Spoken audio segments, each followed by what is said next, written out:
Saludos, soy Jesús Rivera, gerente de 104.1 FM Redentor, y esto es Pensando en Voz Alta. Gracias por estar con nosotros. Pensando en Voz Alta, programa de reflexión teológica de 104.1 FM Redentor.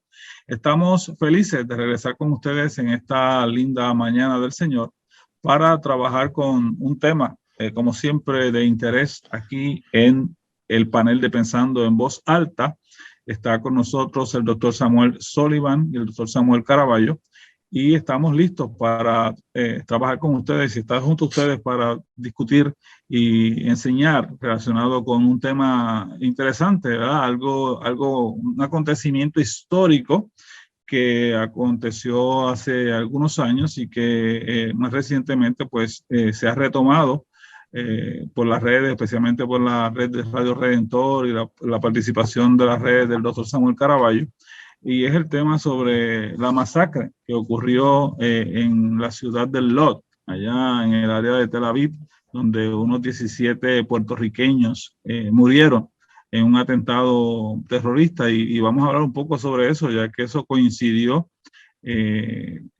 hace algunas semanas atrás con nuestra presencia, la presencia del grupo de puertorriqueños que viajamos en esta peregrinación allá a Israel hace algunas semanas. Así que felices de estar con ustedes, y vamos a decirles que, como siempre, estamos siendo auspiciados por la Universidad Teológica del Caribe, que la Universidad Teológica del Caribe tiene sus programas en institutos bíblicos, grados asociados, programas de bachillerato en artes, con concentración en estudios pastorales, interpretación bíblica, educación cristiana, programas de certificación en música sacra, y también tiene maestría en divinidad y maestría en artes en ministerios cristianos. Igualmente tiene maestría en divinidad con énfasis en estudios bíblicos, doctorado en ministerio en alianza con Pentecostal Theological Seminary PTS de Cleveland, Tennessee, ayudas económicas si cualificas, recintos en Dorado y en St. George, Trujillo Alto. Para más información puede llamar a la Universidad Teológica del Caribe al 787-761-0640, 787-761-0640 o al 761-0808. También puede entrar a su página de internet utcpr.edu, Universidad Teológica del Caribe. Doctor Samuel Sullivan, llévenos en oración en esta mañana. Dios le bendiga y buen día a todos, a todas que nos acompañan. Oremos, Señor, por este lindo día, por este nuevo amanecer. Te damos gracias, Señor, por la salud, Señor, que este día representa para muchos de nosotros, para aquellos, Señor, que este día, Señor, procuran, Señor, tu apoyo, tu ayuda, tu bendición, tu mano de salud sobre ellos. Así nos unimos con ellos. Señor, pedimos tu dirección, que esta ocasión de reflexión sea edificante a tu iglesia, a aquellos que nos acompañan. Así, Señor, por este privilegio que tú nos concedes a dirigirnos a este pueblo, al pueblo de Puerto Rico, Señor, te damos gracias. Y, Señor, recordamos en este día, Señor, la muerte de hermanos en Cristo, Señor, que sufrieron muerte en Tierra Santa estos años pasados, Señor, que hoy vamos a reflexionar sobre esos eventos. Por esto, Señor, te damos gracias por este día, por Radio Redentor y su ministerio y todo su equipo. En tu nombre, Señor, oramos y damos gracias. Amén. Amén. Muchas gracias, doctor Samuel Sullivan. Como hemos dicho, esto es Pensando en Voz Alta, cada martes a las 9 de la mañana en 104.1 FM Redentor, 104.3, nuestra nueva señal en el área este de Puerto Rico, las Islas Vírgenes, San Tomás, San George, San Croix. Así que saludamos a toda esa gente que nos escucha en las Islas Vírgenes Americanas y las Vírgenes Británicas y en todo el este de Puerto Rico a través de la señal del 104.3 FM y todo Puerto Rico a través del 104.1 en Pensando en Voz Alta. Como hemos dicho, tenemos este tema, ¿verdad? Un tema no necesariamente teológico, ¿verdad? Pero un tema me parece importante. Vamos a ver cómo el doctor Caraballo nos ayuda a mirarlo y a entenderlo y quizás a alarlo un poco hacia la teología, doctor Caraballo. Sí, por supuesto. Ese es un tema que tiene mucho valor teológico, especialmente muy actual. Este tema que vamos a hablar, por supuesto, ocurrió el 30 de mayo del 1972. Usted saca cuenta, sabe que han pasado 50 años, el pasado 30 de mayo del 2022, se cumplieron 50 años de esta masacre.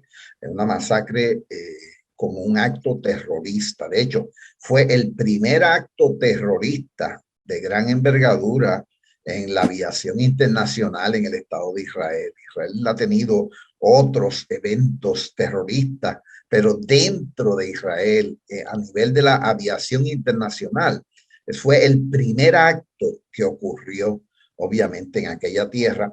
Y para los puertorriqueños también, Jesús, fue el primer acto de terrorismo que Puerto Rico tiene, especialmente en el mundo exterior, ¿no? Porque ocurrió fuera de Puerto Rico y fue el primer acto, porque Puerto Rico ha tenido después del 70 a otros actos terroristas, pero este fue el primero que ocurre, que es de gran envergadura y que Puerto Rico es afectado directamente por dicho acto terrorista. Y esos detalles quiero dejarlos claro porque esos son la importancia histórica de este evento. O sea, no es un evento cualquiera, es un evento sumamente importante dentro de la historia de nuestro país y dentro de la historia internacional.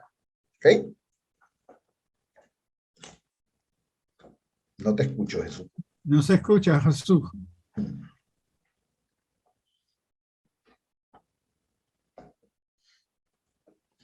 Todavía no te escuchamos, Jesús.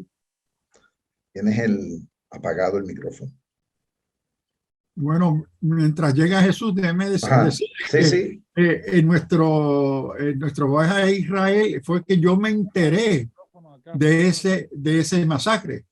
Yo desconocía ese evento, ¿verdad? Especialmente impactando esa comunidad puertorriqueña que viajaba, como nosotros nos encontrábamos viajando también a Israel. Y en una época cuando algunos del grupo tenían la preocupación, ¿verdad?, de su seguridad.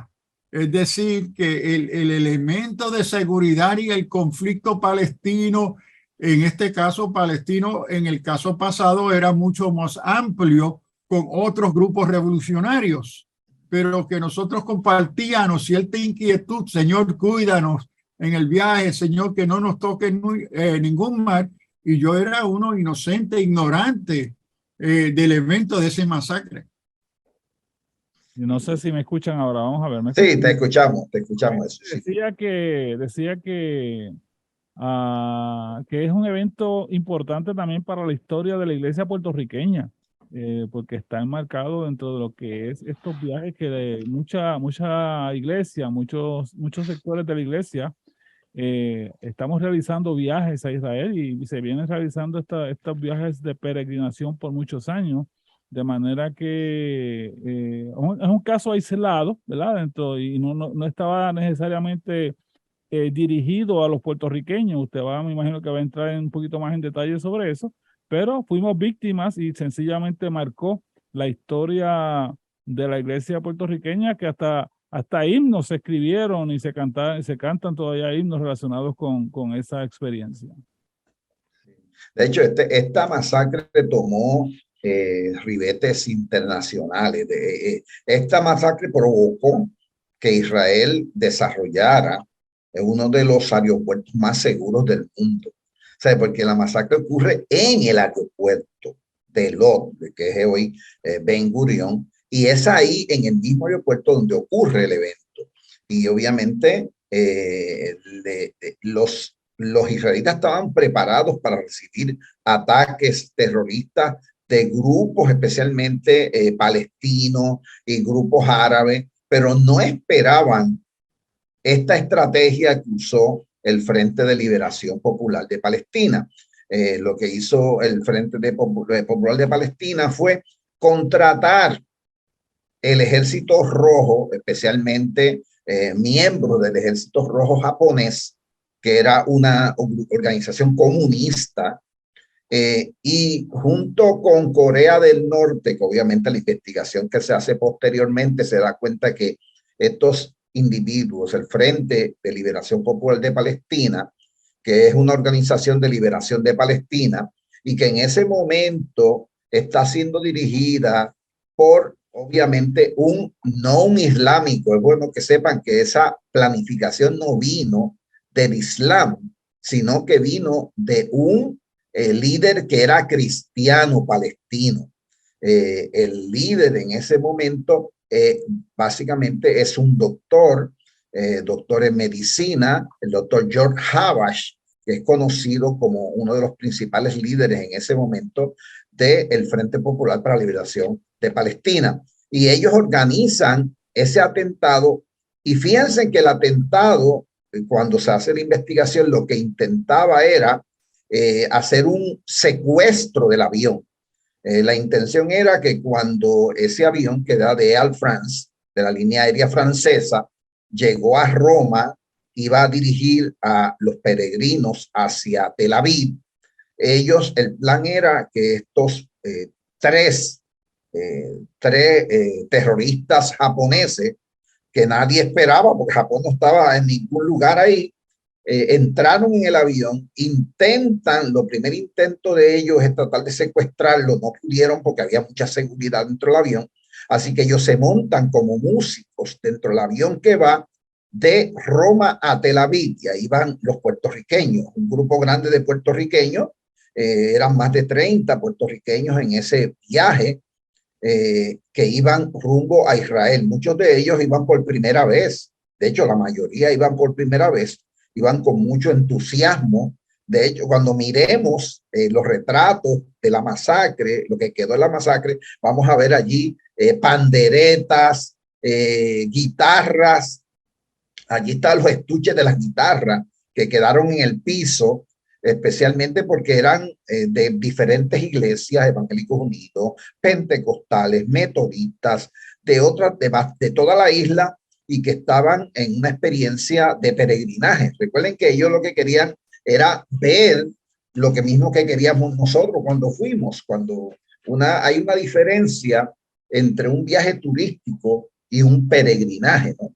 Cuando tú vas a peregrinar, la verdad que tú tienes la intención de visitar lugares que se consideran sagrados, y muchas veces lo que te motiva, por ejemplo, lo que me motiva a mí a ir al Medio Oriente y especialmente a Israel, son motivos religiosos, mi devoción, mi fe. Es decir, yo quiero ir a los lugares donde Jesús estuvo y donde la iglesia se desarrolló. Así que la mayoría de los peregrinajes son motivados por la fe. Y estos cristianos no iban en un viaje turístico per se, iban en una peregrinación, iban listos, preparados, iban con maracas, con todos los equipos. O sea, que los cristianos puertorriqueños ya saben cómo son, que llevan guitarra y montan la fiesta donde quiera, y ellos la montaron y la iban a montar en el aeropuerto de Tel Aviv, la iban a montar donde quiera, y a eso de las 10:30 de la noche, porque recuerden que el avión llega de Roma a el aeropuerto de Lot, llega a las 10:30 de la noche.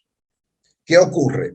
Que estos terroristas, al no poder secuestrar el avión, toman la decisión, y la tomaron ellos, de disparar contra las multitudes que estaban allí. Todo el mundo recogiendo, imagínate, estaba todo el mundo recogiendo sus maletas en el área de recogido de maletas, y allí ellos descargan sus armas de asalto, que las sacan de los estuches, porque ellos se hicieron pasar como si fueran músicos, y entonces sacan de los estuches sus armas, y además tenían dentro de esos estuches granadas de mano.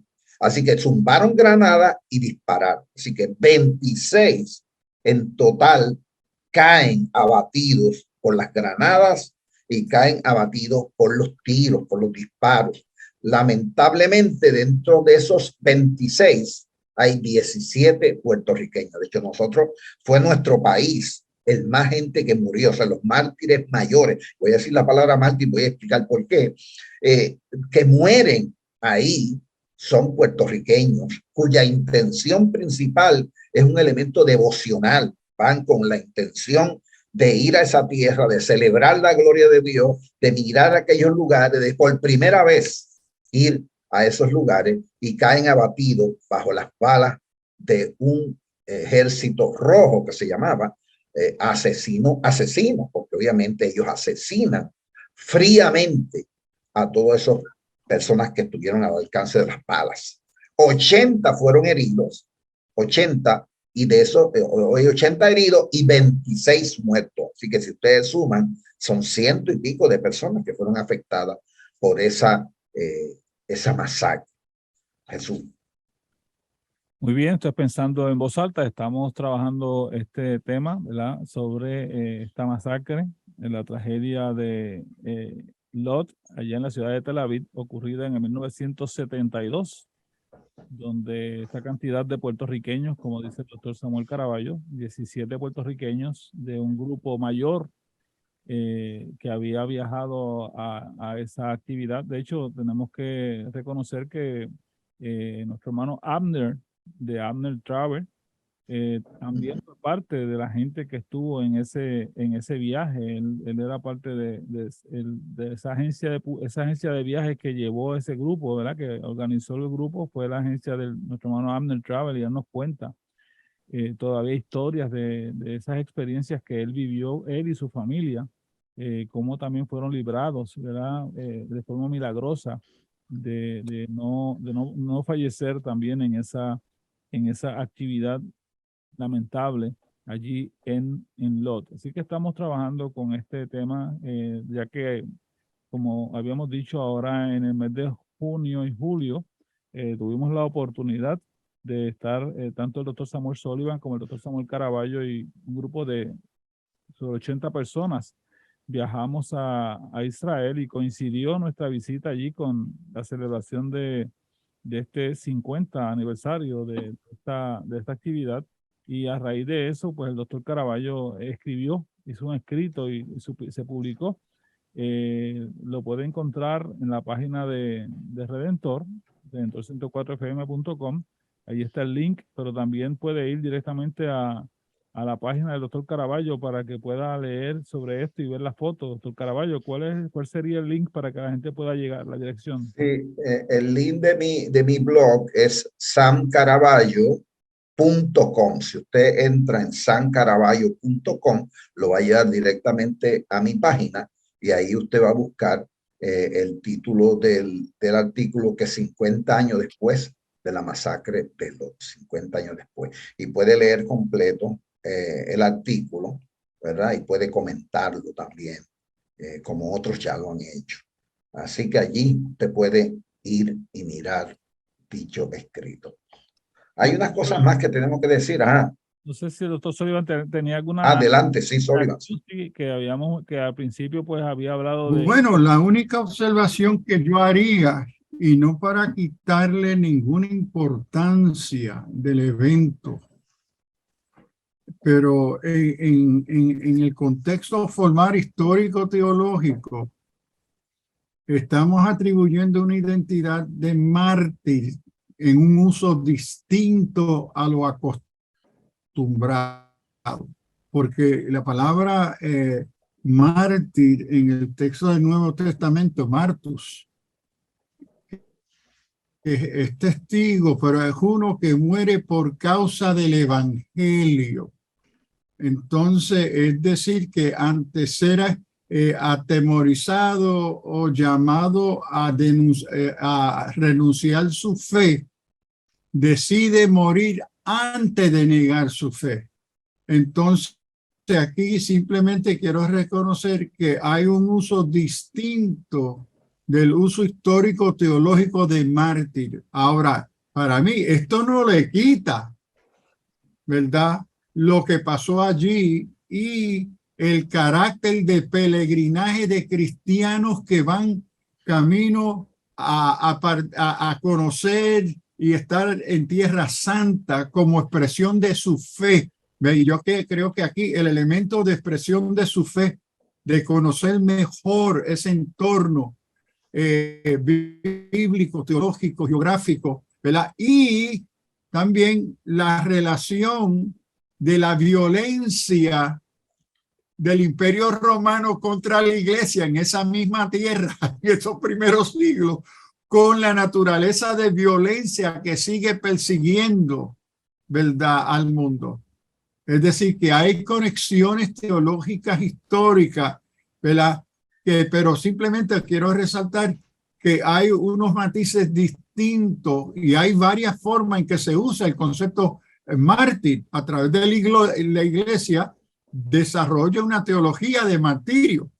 ¿Ve? Entonces hay diferentes matices de este concepto. Pero si alguien está escuchando y dice, no, pero ellos no murieron por Cristo, queremos decir, mire, nosotros entendemos eso, pero que tenemos que reconocer que hay otras conexiones de la identidad como comunidad cristiana que se encuentra en Tierra Santa y muere,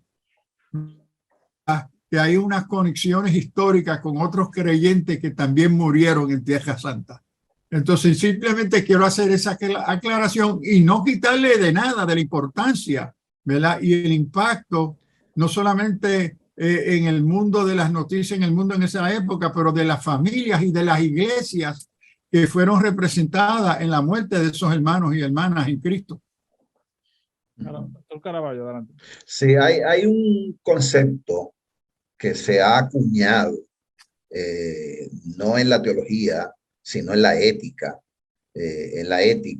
que es mártires por designación, el martirio por designación. Y eso lo voy a explicar.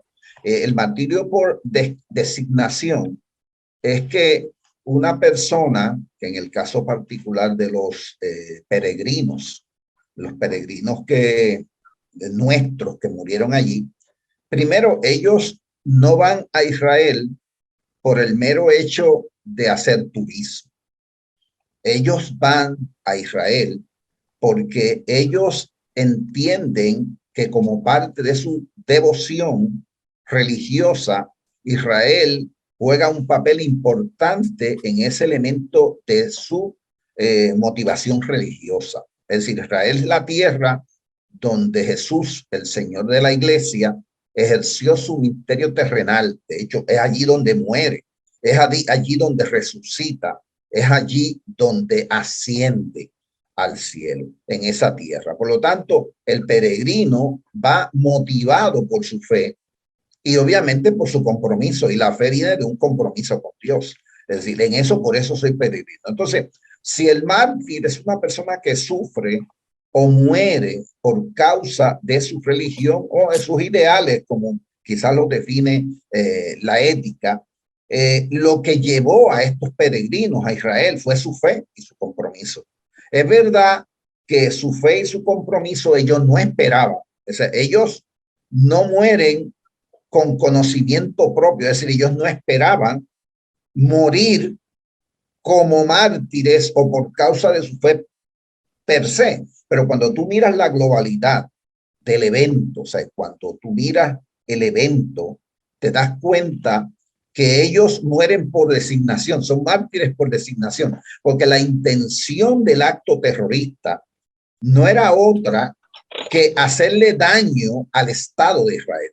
Es de que ellos no van, el foco del acto terrorista no es los peregrinos, no son ellos, pero ellos al estar en el lugar, en ese lugar, en el momento que los terroristas quieren hacerle daño a Israel, ellos se convierten en una especie de muerte, o sea, convierte su muerte en una muerte vicaria. ¿Por qué vicaria?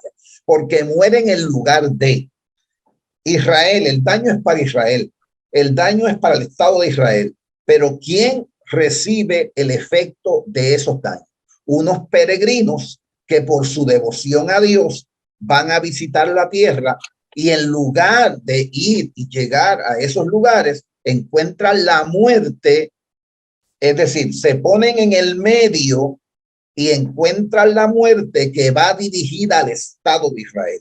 En ese sentido, ellos, aunque son inocentes, mueren en lugar de, pagan el deseo de estos terroristas y especialmente la organización que está tras esto, de hacerle daño a un Estado, y ellos llevan su carga, ellos llevan su culpa, ellos ocupan el lugar de a los que le quiero hacer daño. Y aquí hay un elemento teológico ya envuelto, ¿no? Y cuando interpretamos estos actos y cuando los miramos, no hay duda que tenemos ante nosotros un acto que tiene que ser repensado cuidadosamente y darnos cuenta que estos hombres y mujeres llenos de fe e impulsados por su deseo de agradar a Dios y de conocer la tierra donde Jesús sirvió y ministró y donde la iglesia se desarrolló, sufren injustamente un castigo infligido, es decir, ellos mueren en lugar de. Entonces, cuando tú miras la globalidad, tienes que decir que son mártires por designación, mártires por designación, que es obviamente un concepto de la ética. Adelante. No sé, creo que debes continuar en algún... Ok, sí. Doctor Sullivan, Okay. tuvo que salir un momento. Ok, pues es bien importante, ¿verdad? El concepto que quizás es lo que tenemos que recordar, por ejemplo, ¿por qué tenemos que recordar este evento? ¿Por qué no lo podemos pasar por alto? Primero, porque este evento fue un acto de violencia de parte de un grupo de personas hacia un pueblo. El acto de violencia y la intención es hacerle daño al Estado de Israel. Pero ¿qué ocurre? Que al ellos intentar hacerle daño al Estado de Israel, quienes encuentran por el medio son las víctimas inocentes que asimilan dicho castigo y asimilan el odio y la violencia que esta gente ejerce. Así que en ese sentido tenemos que mirar a estos nuestros hermanos, mirarlos como, número uno, víctimas inocentes. Segundo, víctimas inocentes que son motivados a llegar a Israel por una causa de índole religiosa, por la fe que los motiva. Y ellos con su muerte se solidarizan con la realidad que está viviendo Israel de violencia, de dolor, de destrucción por tratar de ellos establecer su estado. Entonces, en el sentido, ellos no ganan, el mártir no gana nada porque el mártir sin quererlo tuvo que resignadamente recibir los impactos de bala. Porque si ustedes miran el relato del reverendo Vega Franchi, en la misma página yo tengo el video de Vega Franchi. Vega Franchi pasaron dos cosas en él. Número uno, su esposa, Basti Sila Morales, muere allí. De hecho, ella era maestra de música, muy conocida en esa área. Y entonces, cuando los terroristas le van a disparar a ella tuvo tiempo de decirle a esos terroristas: ¿por qué vas a disparar contra mí? No nos mates. Fíjate que ella le dice: no nos mates, ¿por qué nos vas a matar? Y dice José Vega Franchi que cuando ella le dijo eso, la ira de ese japonés, que de hecho no le entendió porque era japonés, se desata sobre ella y la remata completamente a tiros. Y dentro de esos tiros, él está al lado también. Y él tiene, y es el milagro más interesante, él tiene un Nuevo Testamento puesto en su camisa. Y una de las balas llegó a él, la bala más peligrosa, la bala que estaba dirigida al corazón. Llegó y el Nuevo Testamento, yo creo que milagrosamente, y obviamente sé que es milagrosamente, detuvo la bala y la bala no llegó al corazón de él. Por lo tanto, él no muere. Él es herido, pero no muere. Así que en ese sentido, en esa experiencia de dolor, de muerte de aquellos peregrinos, también hubo manifestaciones de la gracia y del poder de Dios. Entonces, desde el punto de vista de Dios, uno podrá decir, bueno, pero Dios pudo haber evitado esa muerte. Pudo haber evitado esa muerte. La pregunta es, no, las muertes se dieron en aquel lugar. Por lo tanto, aquellos inocentes que mueren allí y que mueren porque van dirigidos por su fe, también son un testimonio, no solamente un testimonio del poder de Dios, sino un testimonio de fe y un testimonio para el mundo entero y para nosotros de que la violencia nada engendra, que la violencia es un mal que tiene que ser extirpado de la tierra y que la violencia, inclusive contra inocentes, no se debe permitir y no debemos olvidar este acto para enseñanza de que la violencia contra inocentes no se puede permitir y nosotros jamás los cristianos debemos apoyar ningún tipo de violencia, punto, contra el ser humano, aun cuando medien causas que tú entiendes que son buenas. No, porque estoy luchando por la patria. No. Es una violencia contra el inocente, una violencia que no justifica la causa por la cual tú haces ese acto terrorista. Me parece que desde el punto de vista de paz, de justicia, de derecho, es importante que los cristianos no olvidemos esta masacre y afirmemos lo que tenemos que afirmar, que solo el amor de Dios es fecundo y que la violencia no va a engendrar otra cosa que no sea violencia y destrucción, inclusive entre los más inocentes. Muy bien, doctor Sullivan, adelante. Bueno, también esto nos trae también, creo, la pregunta de la providencia, es decir, en el tiempo de Dios, vida y muerte, es decir, que me parece a mí que dentro del marco de nuestra fe y de los propósitos de Dios, nos lleva algunas veces a unos interrogantes, pero Señor, iba camino a Tierra Santa, ¿verdad? A conocer mejor quién tú has sido para nosotros y que en esto yo muera, ¿verdad? Es decir, que la fe cristiana no es una fe que garantiza a uno que yo te voy a proteger de todo, porque como yo te amo a ti, tú me sirves, tú eres mi sierva, mi siervo, yo pondré mi manto, mi cuidado, mi cobertura, que te va a librar de todo mal. Y me llama, ¿verdad? De cuántas veces en la palabra el Señor nos dice, yo soy tu Dios, yo te voy a cuidar, pero entonces dice, creo que Isaías 45, y cuando pase por el fuego, cuando pasa por las aguas, no dice que te voy a librar de pasar por el fuego. Voy a estar contigo en el fuego, voy a estar contigo en las aguas. Es decir, que tenemos que cuidarnos que la fe cristiana no debe de ser un escapismo de la crisis existencial que vive todo ser humano, sino que nosotros vivimos con la confianza, sea que vivamos o muramos, como diría Pablo, somos del Señor. Entonces, ¿cómo en medio de esa aseveración, esa expresión de fe, yo vivo en paz en medio de un mundo pecador, un mundo de muerte? ¿Ve? Que puedo conocer la paz del Señor en medio de todas estas crisis. Y entonces creo que a veces tiende a darse un evangelio fácil de escapismo. Él me va a librar de todo porque yo soy la hija, el hijo de él, y esa es la promesa que él, sí, él va a estar contigo hasta en la muerte. Tenemos que añadirle ese dato, ¿ve?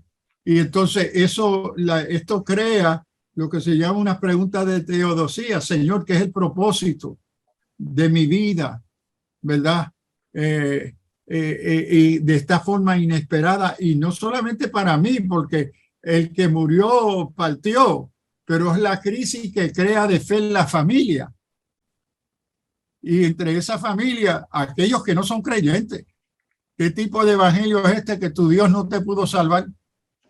Que crea una serie de preguntas existenciales que requieren una atención pastoral, un cuidado pastoral y un entender de la naturaleza de la protección de Dios, que no es un escapismo, no es una garantía contra la muerte, sino es una garantía ante la vida.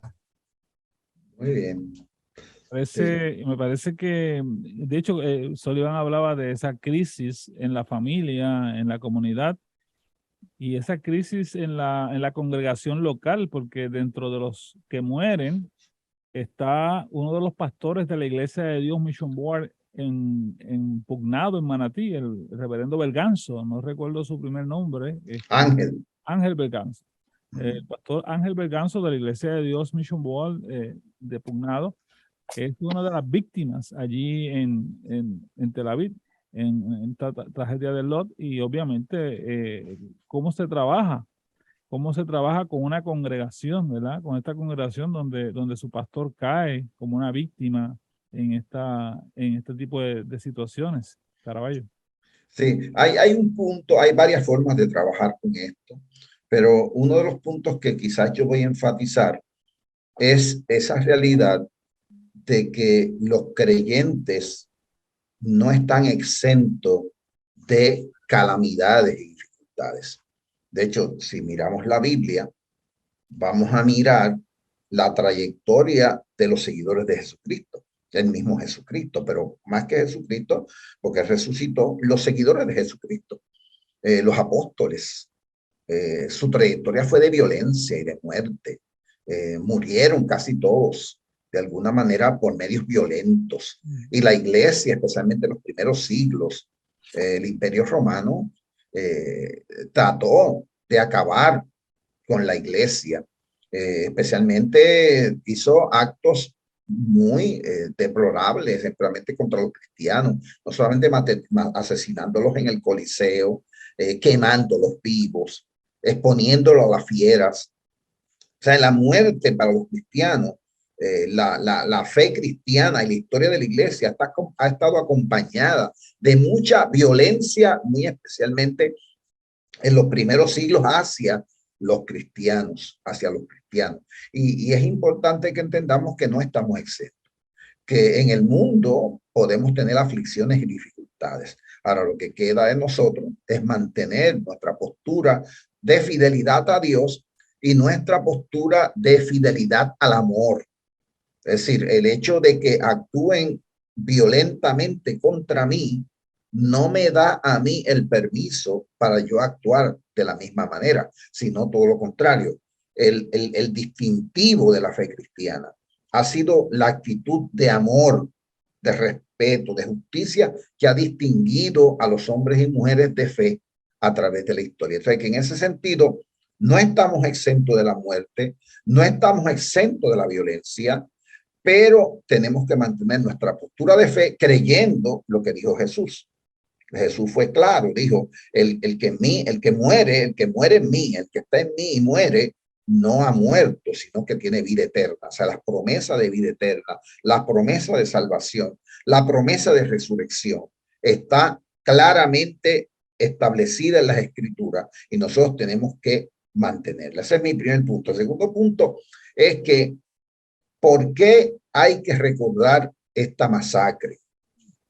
Hay que recordarla porque no podemos olvidar a aquellos hombres y mujeres que también, como nosotros, que lo hicimos también este año, peregrinaron motivados por su fe y que de manera inocente fueron ultimados por las luchas terroristas. O sea, de la misma manera que septiembre 11 en Estados Unidos debe ser recordado todos los años, recordar las víctimas de la masacre, porque eso trae sanidad también para los que sufrieron esa masacre tan grande, ¿verdad? De septiembre. Nosotros como puertorriqueños tenemos que recordar a estas personas que también entregaron su vida fue derramada en el aeropuerto donde tú y yo estuvimos, en Lot. Y debemos recordar, llevan 50 años, recordar esos hombres, recordar esos pastores, recordar esos líderes, recordar esos laicos, recordar esos líderes que inocentemente fueron ultimados por el terrorismo internacional. ¿Por qué? Porque también le trae salud a la familia. ¿Sabes? Cuando la familia entiende, ¿verdad?, que ellos no murieron en vano, todavía son recordados, es verdad que están en Cristo, pero los pueblos los recuerdan y de alguna manera mantienen memoria del esfuerzo de ellos, pues me parece a mí que es importante, es un elemento sanador desde el punto de vista de recuerdo. La gente no entiende lo importante que es el recuerdo como un evento sanador. no un recuerdo para quedarnos en ese momento llorando, sino un recuerdo para reconocer que ellos entregaron su vida como peregrinos. Y cada vez que yo vaya a Israel, o cada vez que algún grupo vaya a Israel, no olvidar a aquellos que nos antecedieron. De hecho, ¿saben una cosa? Que a partir de esa muerte, fíjate que en lugar de disminuir los viajes a Israel, porque los puertorriqueños son de los países que más viajan a Israel. Entonces, en lugar de existir una reducción, todo lo contrario, ha existido unos lazos de mayor hermandad. De hecho, no tenemos lazos más íntimos hoy con Israel después de esa masacre. Inclusive ha habido intercambio comercial, intercambio cultural entre Israel y nosotros a partir de esa masacre. ¿Saben por qué? Porque la sangre de los 17 peregrinos nuestros se unió en el mismo lugar con la sangre de 8 ciudadanos israelitas que también murieron. O sea, la sangre fue igual, la sangre es igual, la sangre es roja del negro, del blanco, del hindú, del palestino, la sangre es la misma. Entonces ese concepto de que inocentemente murieron mucha gente y murieron allí, nos ha traído y ha traído entre Israel y Puerto Rico unas relaciones obviamente más íntimas. ¿Por qué? Porque ellos han entendido que los puertorriqueños murieron como unos mártires designados por una causa de ellos, murieron en lugar de ellos. Y ese concepto es sumamente importante que se recuerde y se afirme. De hecho, eso ayudó también a levantar, ¿verdad? Que Israel de alguna manera cobrara conciencia del elemento seguridad en el aeropuerto, así como en muchos otros elementos de seguridad. Y obviamente la seguridad ahora en los aeropuertos, tanto en Israel como en casi todos los aeropuertos donde uno transita, pues es una seguridad muy alta, porque nunca me imagino que se esperaba que de esta manera se infiltrara este tipo de amenaza. Doctor Sullivan, adelante. Bueno, lo que me lleva a mí a pensar es lo que Samuel, entre las cosas que resaltó, fue el carácter legítimo y ilegítimo de la violencia como instrumento de liberación. Porque es decir, que me parece que nuestra vida y estructura social política nuestra, nosotros los cristianos justificamos en ciertos renglones la respuesta violenta y a veces de venganza. Y a veces la justificamos hasta con la Biblia. Entonces, el tema de qué es una expresión legítima en el sentido bíblico ético del uso de violencia es un tema complejo, complicado, porque cuando miramos el texto bíblico, hay aquellos que interpretan expresiones o actos en el nombre de Dios ser actos de violencia intencional. Entonces, el tema de la naturaleza bíblica, teológica, ética, de la motivación, la dirección, el propósito, el impacto, todos estos son elementos que llevan a la reflexión sobre el tema de la violencia. Y lo que, por ejemplo, en la teología afroamericana, el muy conocido padre de la teología afroamericana, James Cone, mi maestro, en su primera obra le critican el asunto de las manifestaciones de los 80, los 70 de violencia. Él decía, no, una cosa es violencia, otra cosa es contraviolencia. Entonces él dice, como comunidad oprimida, nosotros estamos respondiendo a la violencia que nos oprime, ¿ve? Y que la respuesta de sobrevivencia es contra violencia. Y entonces hay otros elementos, tanto teológicos, éticos, bíblicos, que entonces resaltan, es decir, qué serían entonces las implicaciones de una reacción o la contraviolencia de un pueblo oprimido. Entonces, el tema ético, bíblico, teológico de violencia es uno, creo que siempre está frente a la iglesia. Y tenemos comunidades cristianas como los cuáqueros, ¿ok? Los Amish y otros que son pacifistas. Y a esas comunidades cristianas pacifistas muchas veces otros cristianos los critican por ser indiferentes y no responder, ¿verdad?, a estas cosas. Entonces hay una gran tradición cristiana de pacifismo, a donde no se acepta ninguna manifestación o reacción de violencia contra las condiciones en cuales uno se encuentra. Y me parece que también esto para mí resalta el issue de espiritualidad, porque el hombre natural procura violencia. El hombre y la mujer natural reacciona, ¿verdad?, de forma negativa, pero representa cierta madurez espiritual de cómo manejar esa reacción natural de venganza. Y pienso de las familias de esas víctimas. ¿Ves?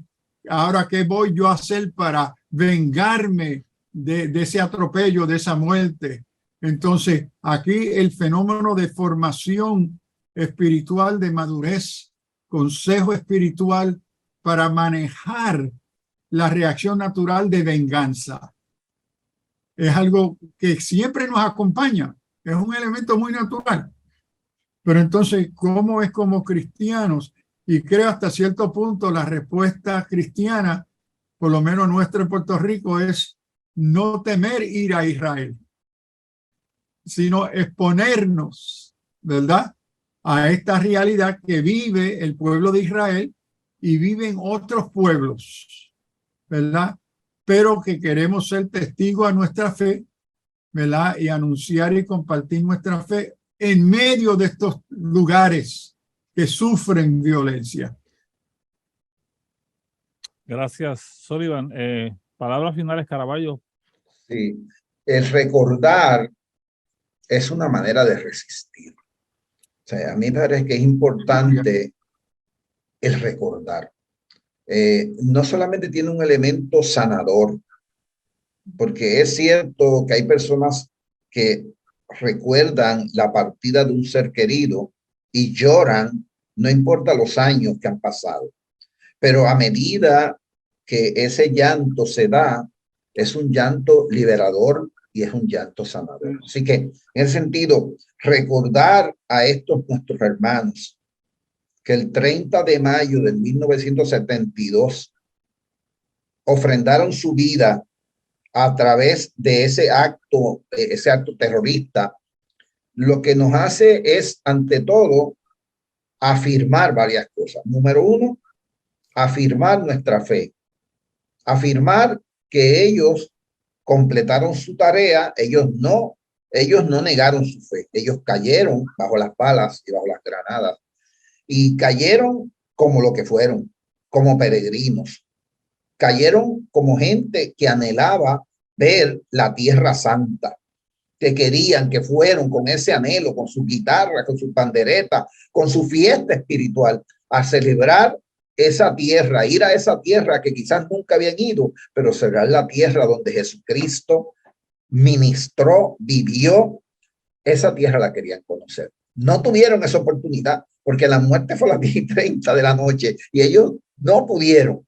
Pero nosotros recordar a esa gente, afirmar a esa gente, es una semilla, para mí, es una semilla de que de alguna manera nosotros esperamos un mundo nuevo donde la violencia no vuelva a dominar. Yo afirmo cada vez que lo recuerdo en que hay una promesa de Dios de un cielo nuevo y una tierra nueva donde more la justicia. Así que es una afirmación a la no violencia, es una afirmación y solidaridad con esas familias que todavía sufren, porque eso se sufre todavía, pero recordarlo nosotros es también afirmar y promover ese elemento de sanidad que se debe dar en cada corazón. Y en la sanidad no es otra cosa que ya no se recuerde dicho evento con odio ni con venganza, porque mientras yo sienta venganza, todavía no tengo sanidad. Pero cuando yo recuerdo un acto de violencia contra un ser querido y ya no siento deseo de vengarme, indica que de alguna manera en mí está ocurriendo la sanidad.